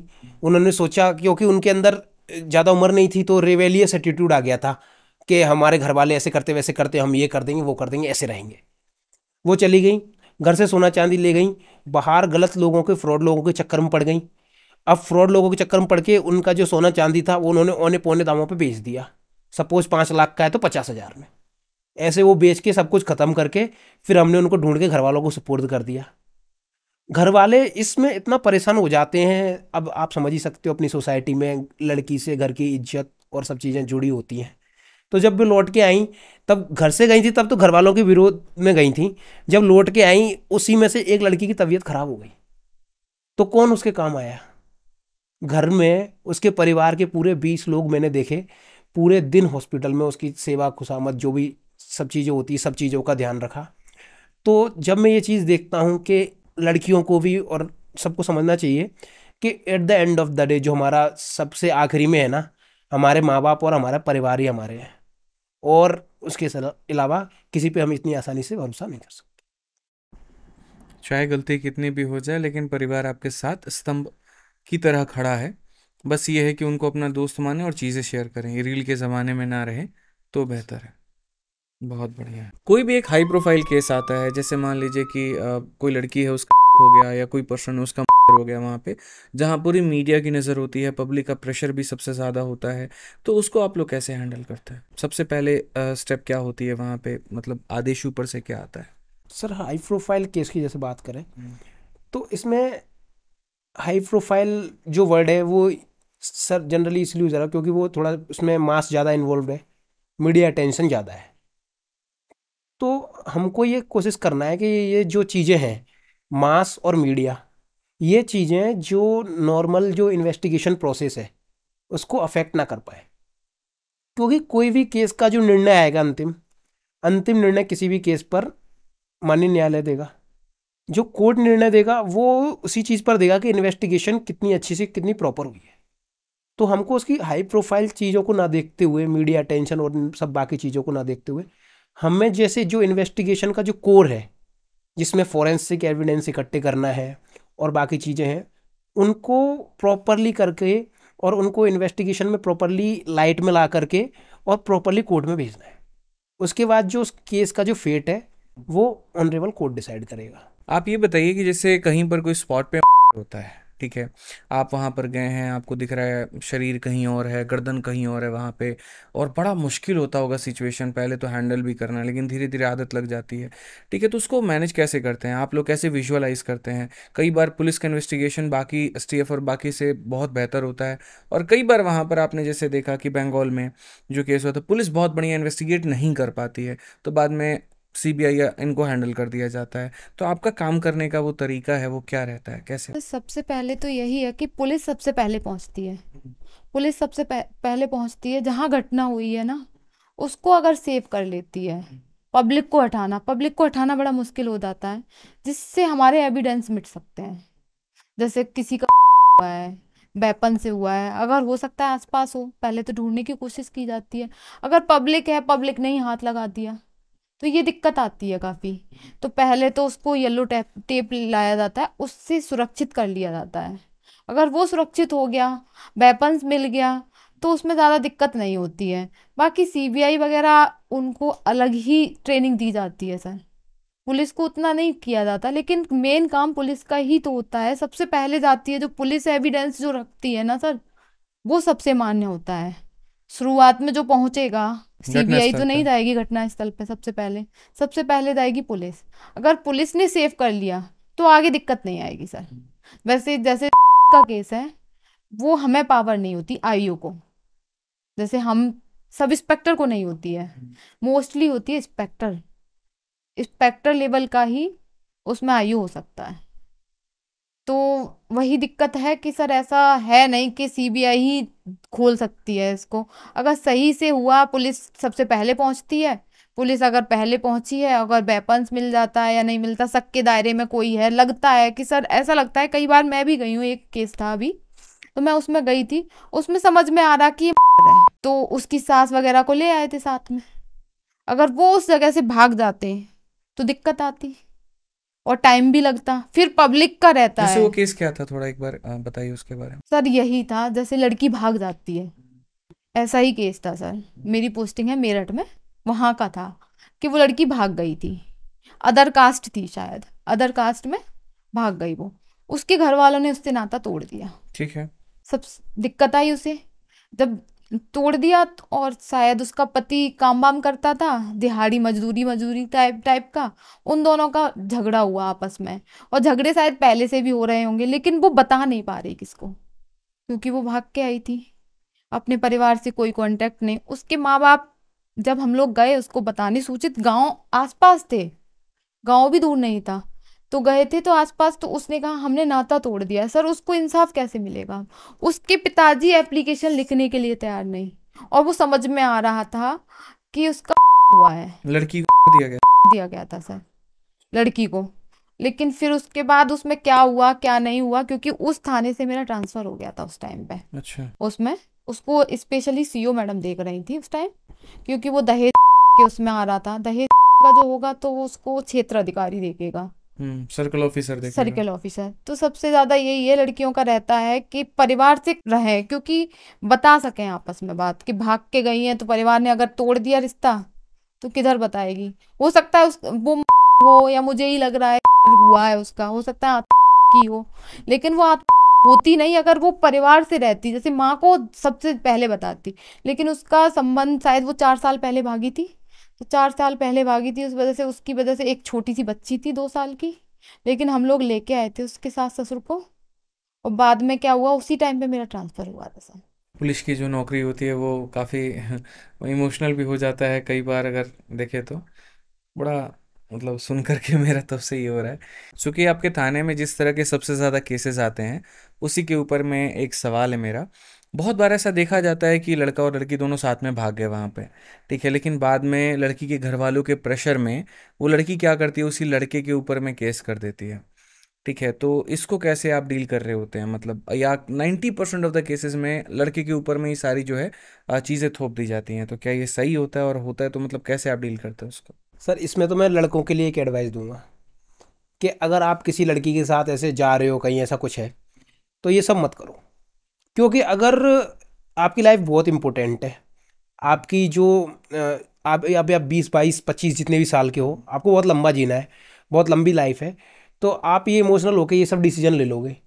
और अगर बाद में कुछ भी दिक्कत ऐसी आती है जो कि आप बोल रहे हो, लड़की अपने बयान में कुछ कहती है, तो फिर इसके बाद सिर्फ मजिस्ट्रेट को ही पावर है आपको बचाने का।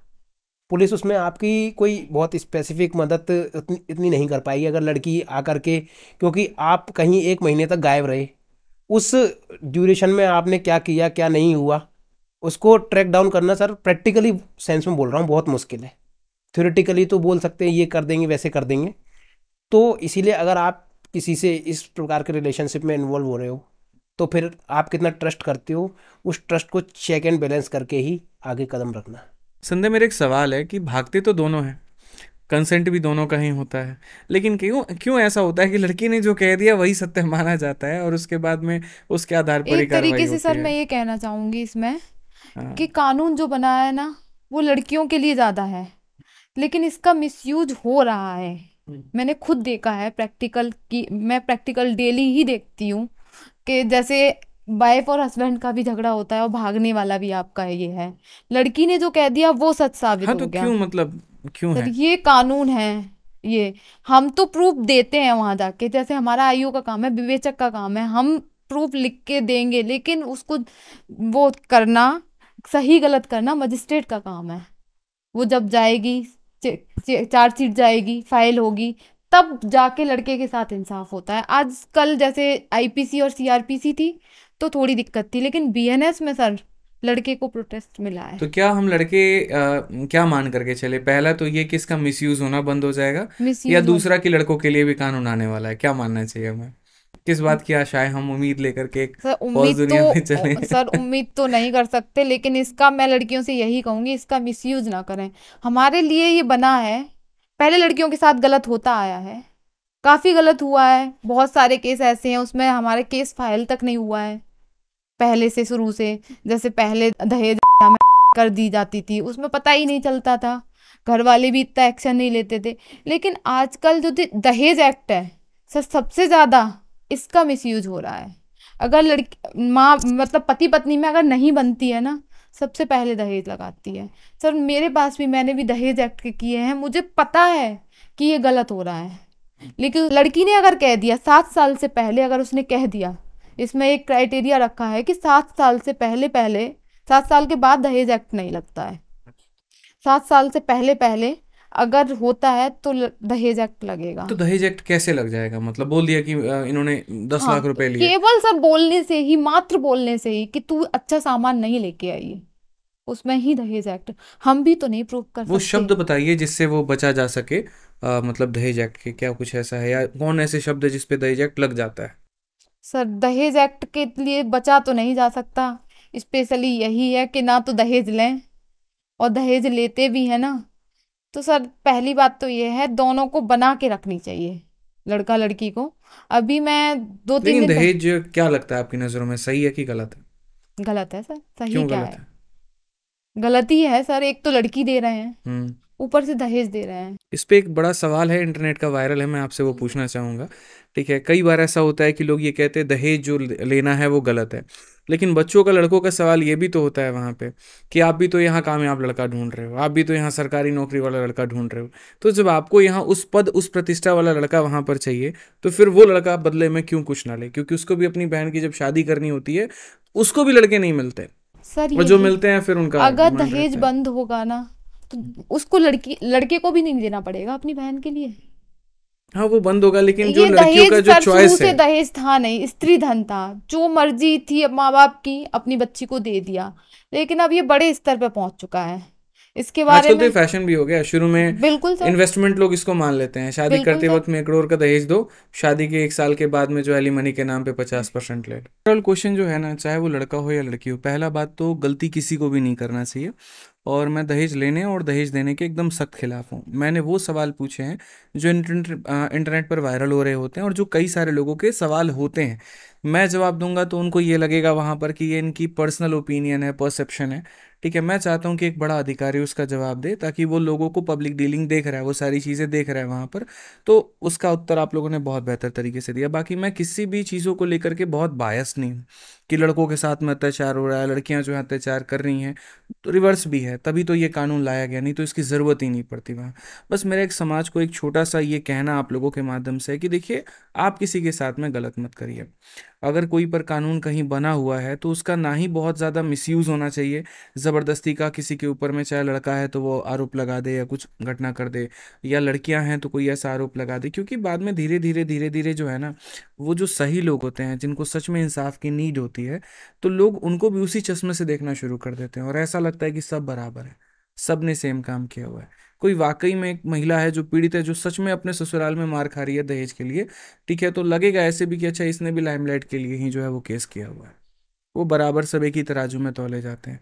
तो मेरे दर्शकों से अनुरोध है यहाँ पर कि जहाँ पर ज़रूरी हो वहीं पर जो है आप अपनी शक्तियों का इस्तेमाल करें, उसका दुरुपयोग ना करें। तो अब आप दोनों से मेरे कुछ रैपिड फायर क्वेश्चंस होने वाले हैं, और इसके लिए आप लोगों को बिना रुके उत्तर देना है, ना यहाँ कोई कट लगेगा ना कुछ लगेगा। तो इस बात के लिए क्या आप लोग रेडी हैं?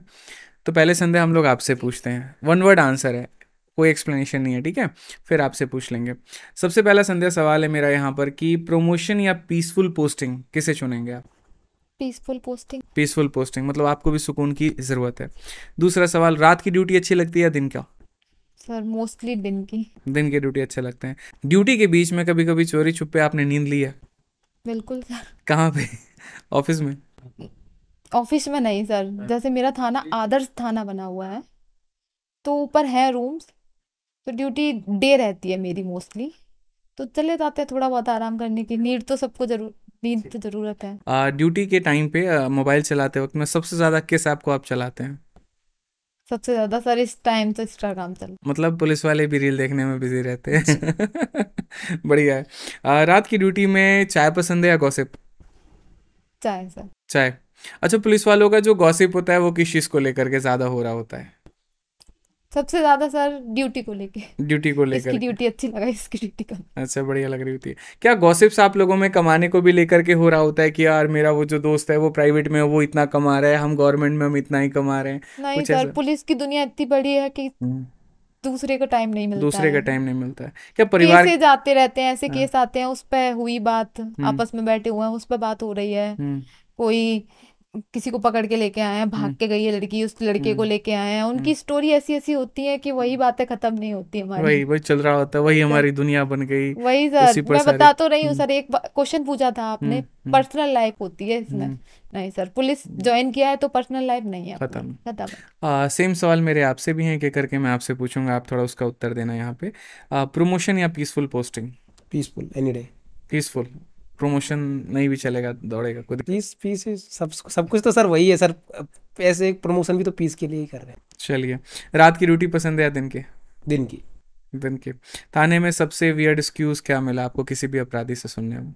हाँ, एक मिला था, मोबाइल चोरी किया था उसने। तो अब मैंने पूछा, ऐसे ही चार्जिंग पर लगाया था किसी ने, दुकानदार ने मोबाइल, उसकी दुकान में से जाके निकाल के ले गया वो। ऐसा ही छोटा मोटा मोबाइल था। तो मैंने कहा क्यों? तो बोलता है दारू पीनी थी मुझे। और उसने 500-600 में बेच भी दिया। दारू पीने के लिए एक टाइम का जुगाड़ उसका हो गया। बढ़िया है। थाने में चोरी छुपे कभी आप भी नींद लेते हैं ड्यूटी टाइम पे? हाँ, मतलब जब डेस्क जॉब होती थी। डेस्क जॉब होती है, फील्ड ड्यूटी पे तो ले नहीं सकते। ऐसा सर्विलांस में गाड़ी है और आप जबकि ले रहे हैं, ऐसा कुछ है?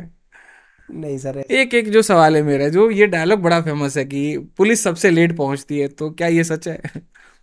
सर हमने तो देखा है पुलिस पहुंच जाती है सर, जल्दी पहुंचती है। मतलब आप मान रहे हैं कि पुलिस लेट पहुंचती है? नहीं सर। सर यही है कि पुलिस घटना से हो सकता है, क्योंकि घटना हो जाएगी उसके बाद ही तो पहुंचेगी। लोग कहते हैं कि घटना के बाद पहुंची पुलिस, लेकिन अगर कहीं एक्सीडेंट होना है, कुछ होना है, तो हमें पहले से थोड़ी ना पता होगा। उसके बाद ही तो हमें सूचना आएगी, तभी तो हम पहुंचेंगे। कोई झगड़ा होगा, हमें खबर आएगी, तभी तो पहुंचेंगे। तो एक लोग कहते हैं कि घटना के बाद पहुंचती है। अगर कोई वैसी घटना है जिसको पहले से ट्रैक कर सकते हैं, तभी तो वहाँ पहले पहुंच सकते हैं। बाकी तो बाद में ही पहुंचेंगे, सूचना पर ही पहुंचेंगे।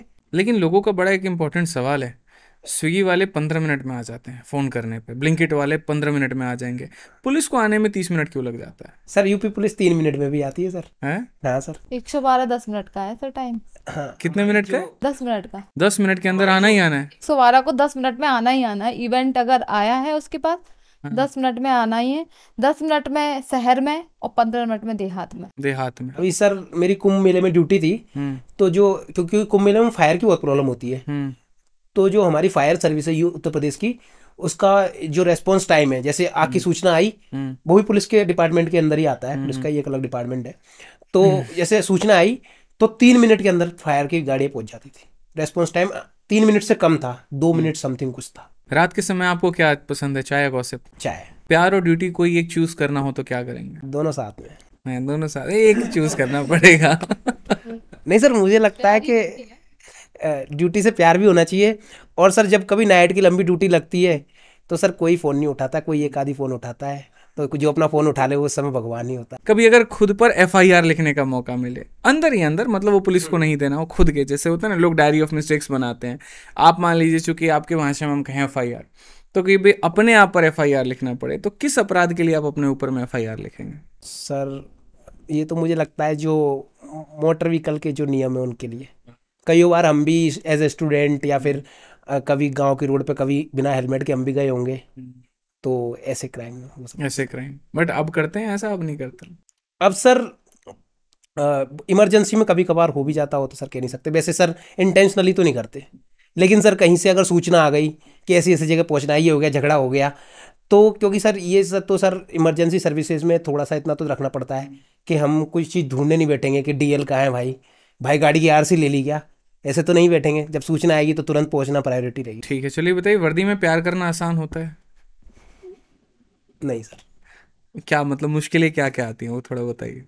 सर जिस चीज़ को हम पहन रहे हैं, जिस चीज़ को धारण कर रहे हैं, सर हर चीज़ का एक डेकोरम होता है। जैसे सर आप एक टीचर हो तो आपका एक डेकोरम है, ऐसे ही सर मैं पुलिस में हूँ तो उसका एक डेकोरम है। उस डेकोरम को मेंटेन करिए। बाकी अपने प्राइवेट टाइम में जैसे एक नॉर्मल इंसान रहता है, वैसे ही एक पुलिसमैन को भी रहना चाहिए। क्योंकि एक अगर पुलिसमैन नॉर्मल इंसान की तरह रहेगा तो वो नॉर्मल इंसान की प्रॉब्लम्स को समझेगा। हो सकता है एक पुलिसमैन कभी किसी को डेट किया होगा तो वो एक कपल की प्रॉब्लम को भी समझेगा। वो शायद कहीं कोई एक नॉर्मल सर बता रहा हूँ मैं, कोई अगर लड़की 18+ हैं और कंसेंट से कहीं साथ में घूम रहे हैं पार्क में, मॉल में, तो शायद उसको वो गलत नहीं लगेगा। पुलिस वाले सबसे पहले उन्हीं को पकड़ती हड़काती हुए होते हैं, मतलब ये मेरे को सही नहीं लगता, मैं बता रहा हूँ। मेरे को ऐसा लगता है यार, क्यों हड़का रहे हो, बेचारे बच्चे हैं, जाने दो। सर वो समय हो समय की सकता है बात मैं है, गलत हूँ। समय के साथ चीजें परिवर्तित हो रही हैं सर। अच्छा, चलिए बढ़िया है। यहाँ पे एक ऐसी जागरूकता जो आप लोगों को देना चाहें, मतलब ये वन वर्ड नहीं है, ये आप अपने स्वच्छ तरीके से बता सकते हैं कि आप एक अवेयरनेस जो हमारे बच्चों को, पब्लिक को, क्योंकि आज पूरा भारत आपको सुन रहा है, ठीक है, तो वो क्या देना चाहेंगे? ये जो लाइफ मिली है ना सर, इसको टू द फुलेस्ट जियो। जिस जगह पर आप हो ना, उस अपनी सिचुएशन को मस्त एंजॉय करते हुए जियो। थोड़ी जो फ्यूचर की, जो इधर उधर की परेशानियों की टेंशन है, उसको छोड़ दो। जो अपना गोल है उसके लिए धीरे धीरे दिन ब दिन काम करो। धीरे धीरे अपनी लाइफ को डे बाई डे अच्छे करते जाओ। और एक दिन अगर आप ऐसे नॉन स्टॉप चलते रहे ना, तो अपनी लाइफ को आप इतना अच्छा कर लोगे ना धीरे धीरे। एक दिन नहीं सुनेगा भगवान, तो दूसरे दिन सुनेगा। तो कहते हैं ना कभी तो सुनेगा यार, वो तेरा भी खुदा है। ऐसे ही अपनी लाइफ में कंटिन्यू मेहनत करते जाओ, और कुछ समय बाद आप एक ऐसी जगह पे पहुंचोगे, आप सोचोगे मुड़ के, यार पीछे मुड़ के देखोगे, बोलेगे शाबाश लड़के, मौज कर दी तेने। संध्या जी, आपका इसके बारे में है क्या कि आप लोगों को किस चीज़ के लिए सबसे ज़्यादा जागरूकता देना चाहेंगे? सबसे ज़्यादा मैं सर आज जिसके लिए आए हैं 2025 में, एसआई के लिए या कांस्टेबल की। हम लोग पता है प्रेशर ज़्यादा ले लेते हैं, जैसे स्टूडेंट लाइफ में प्रेशर ज़्यादा ले लेते हैं कि जॉब होनी ही चाहिए, जॉब होनी चाहिए। इसके चक्कर में हम एग्ज़ाम हॉल में बैठते हैं तो प्रेशर रहता है। मैंने अपनी सर्विस में, या मैंने 2 जॉब की हैं, मैंने कभी प्रेशर नहीं लिया।